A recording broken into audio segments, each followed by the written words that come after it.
barbell, floor, chest press. Basic setup. You're going to have your back flat, knees bent, feet on the floor. Barbells slightly above my eyes and above my forehead. You're going to choose the hand position on the bar that allows you to recruit the most chest muscle. You're going to have rings on the bar. For me, I will place my middle finger around the ring.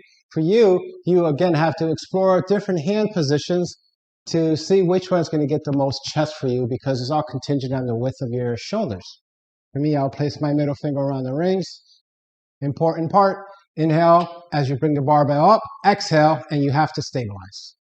Inhale as the bar comes down, exhale as you press. Notice the floor will stop your movement, and then I press. Coach Julio pro tip, you want to have someone to spot you, to bring the barbell up, and to guide the movement. Safety is number one. Enjoy the exercise.